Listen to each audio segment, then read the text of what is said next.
शव निकाले जा चुके हैं, जबकि 170 से ज्यादा लोगों के फंसे होने की आशंका है। जोशीमठ के तपोवन हाइड्रो प्रोजेक्ट से सीधे जुड़े हैं हमारे सहयोगी दीपक बिष्ट। दीपक, आप लगातार जानकारी दे रहे हैं, एक बार फिर से हम आपसे जानना चाहेंगे कि इस वक्त ताजा स्थिति क्या है।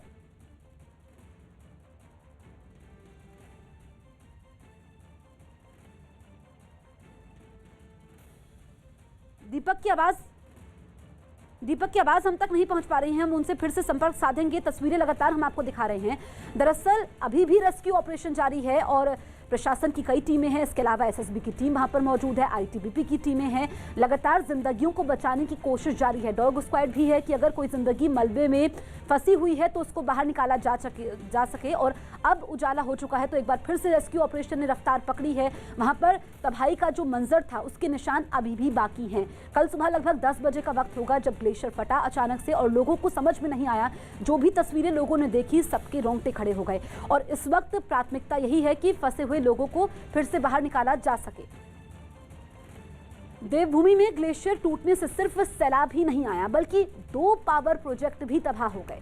ऋषिगंगा और तपोवन पावर प्रोजेक्ट को तगड़ा नुकसान पहुंचा है। तपोवन में तो एक सुरंग में कई मजदूर फंस गए, जिनमें से कुछ को बाहर निकाल लिया गया, जबकि कई मजदूर अभी भी लापता हैं। यही नहीं, कुदरत के इस जल तांडव से धौलीगंगा नदी पर बने कई पुल भी धराशायी हो गए और नदी किनारे बसे घर भी उजड़ गए।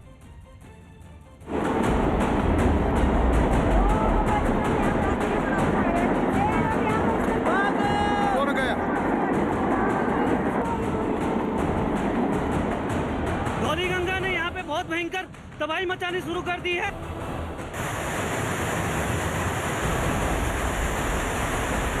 गया टूट गया। ओ भाई,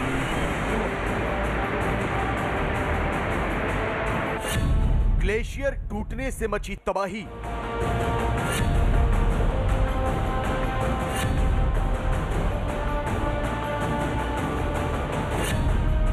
सैलाब में बहा कंक्रीट का बांध।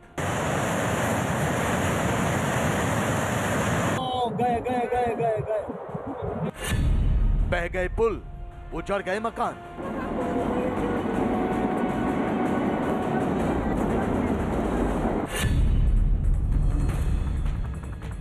उत्तराखंड के चमोली जिले में नंदा देवी ग्लेशियर के टूटने से अचानक सैलाब आ गया। ऋषिगंगा नदी का पानी कई मीटर ऊपर तक बहने लगा। सकरी घाटियों से होकर गुजरने वाली नदी तबाही की हिलोरें मारने लगी। नदी किनारे पड़ने वाली हर चीज सैलाब में समाने लगी। लोगों के आशियाने सैलाब में बह गए। कंक्रीट के बने पुल खिलौने की तरह टूटकर बिखर गए। यही नहीं, ऋषिगंगा नदी में पानी और उसके साथ बहने वाले मलबे से धौलीगंगा नदी भी उफान मारने लगी। 2 नदियों का उफनता पानी किस कदर कहर बनकर टूटा, इसकी तस्दीक करती हैं ये 2 तस्वीरें। ये तस्वीरें Tapovan Vishnugarh hydro electric project की हैं। आप देख सकते हैं कि ग्लेशियर फटने से पहले पानी की रफ्तार सामान्य थी। ऋषिगंगा नदी पर बना बांध बिल्कुल ठीक था और नजारा बेहद सुंदर। लेकिन रविवार की सुबह जैसे ही ग्लेशियर फटा, इसके बाद पानी और मलबे ने Tapovan Vishnugarh hydro electric project को अपनी आगोश में ले लिया। ऋषिगंगा नदी पर बना यह प्रोजेक्ट पूरी तरह बर्बाद हो गया। इसका एक हिस्सा सैलाब में बह गया। यही नहीं, चारों तरफ मलबा फैल गया। जब एक अवलांच आया और उसने ऋषिगंगा पावर प्रोजेक्ट को जो है पूरी तरह से तोड़ दिया और वहां पे जो कर्मचारी काम कर रहे थे वो सब मिसिंग है ऑलमोस्ट। उसके आगे तपोवन में भी एक पावर प्रोजेक्ट था एनटीपीसी का, वो जो है उसको भी इम्पैक्ट किया है। वहां भी 150 के करीब कर्मचारी थे, किंतु वहां कुछ लोगों के टनल में होने की सूचना प्राप्त हुई है, जिसमें हमारा उत्तराखंड पुलिस की एसडीआरएफ टीमों का प्रयास जारी है उनको बचाने का। नंदा देवी में ग्लेशियर टूटने से सबसे पहले रैणी गांव के नजदीक ऋषिगंगा हाइड्रो इलेक्ट्रिक प्रोजेक्ट को नुकसान पहुंचा। यह प्रोजेक्ट पूरी तरह तबाह हो गया। सैलाब इस प्रोजेक्ट को अपने साथ बहा कर ले गया। ऋषिगंगा प्रोजेक्ट एक बिजली उत्पादन का प्रोजेक्ट है, जिसमें पानी के प्रवाह के जरिए बिजली बनाने का काम चल रहा था। यही नहीं, अभी इस प्रोजेक्ट को विस्तार देने का काम भी चल रहा था। इसके जरिए 63,520 मेगावाट बिजली बनाने का लक्ष्य है। बताया